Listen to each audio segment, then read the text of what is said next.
Des images étonnantes ramenées par un cinéaste indépendant, Alain Baptisé. Il a passé près d'un mois avec les chasseurs de pitons royaux au Cameroun.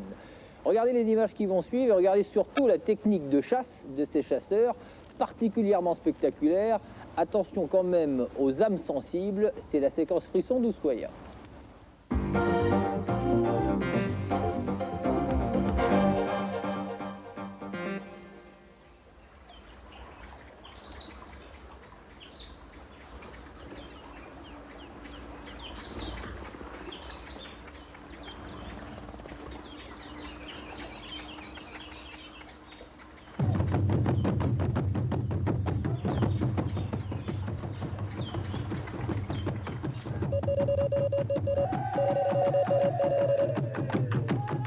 Depuis toujours, les habitants de Mbao, petit village perdu dans la savane camerounaise, chassent le moque d'arrêt, c'est-à-dire le python géant.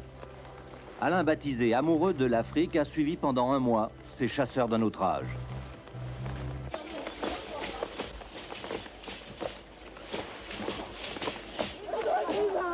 Premier travail pour les hommes de Mbao, la recherche des traces fraîches du monstre.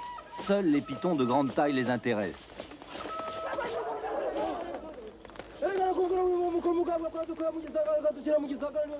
Ce terrier, creusé probablement par un phacochère, a toutes les chances d'avoir un nouvel occupant et d'abriter au moins 6 ou 7 bons mètres d'un moque d'arrêt à la puissance redoutable.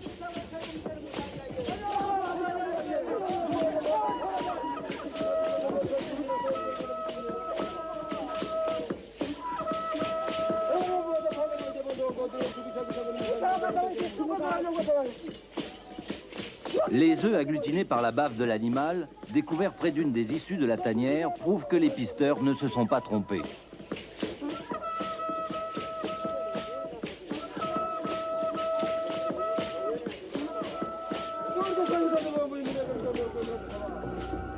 Le python est bien là. Alain, pour voler quelques images, n'hésite pas à ramper dans les 3 boyaux.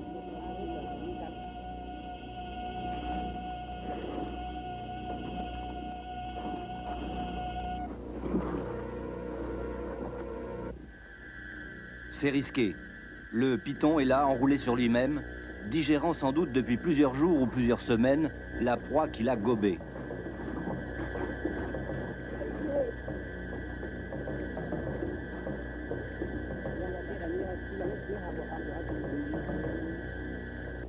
Impossible pour les chasseurs d'attaquer l'animal dans son nid.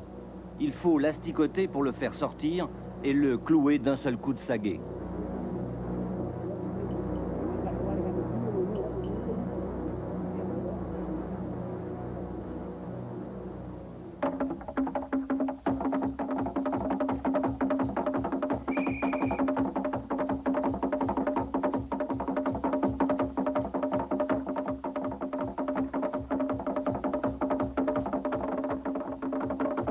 Et les hommes de Mbao repartent à leur village.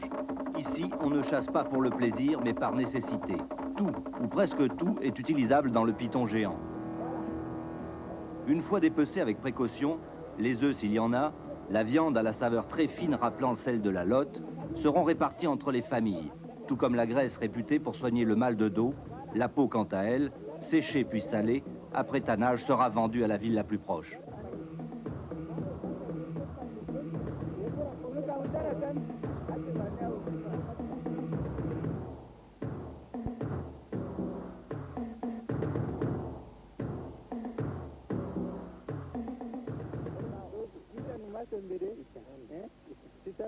Parmi les techniques de chasse, il en est une particulièrement impressionnante, la méthode Gbaya, ancestrale.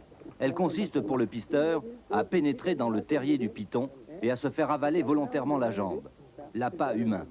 Un peu comme si vous tentiez de pêcher le congre ou la murène avec votre bras.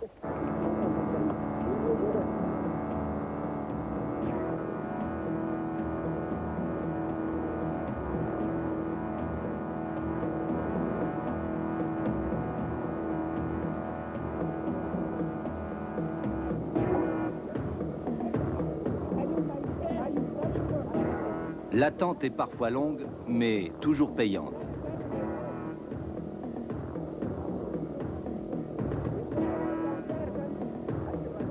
Voilà, c'est fait. Le serpent a mordu à l'hameçon. L'homme sans sa jambe disparaître centimètre par centimètre, englouti peu à peu par l'animal.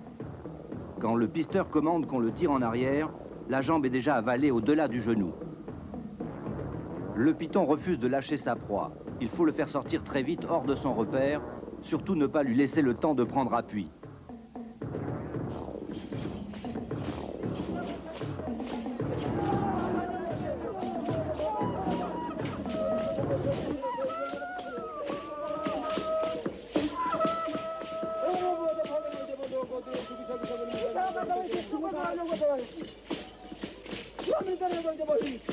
La tête pourtant tranchée, le corps du serpent va onduler encore 1 heure, se rassembler comme s'il pouvait encore attaquer.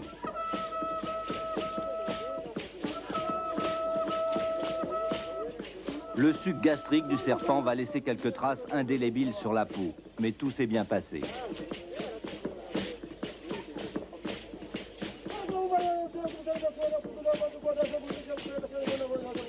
Coutume de chasse très éprouvante, héritage des guerriers nus qui sillonnaient autrefois la brousse, la lance à la main, c'est cette étonnante Afrique que le cinéaste Alain Baptisé a choisi de montrer dans ses films, avec réussite il est vrai.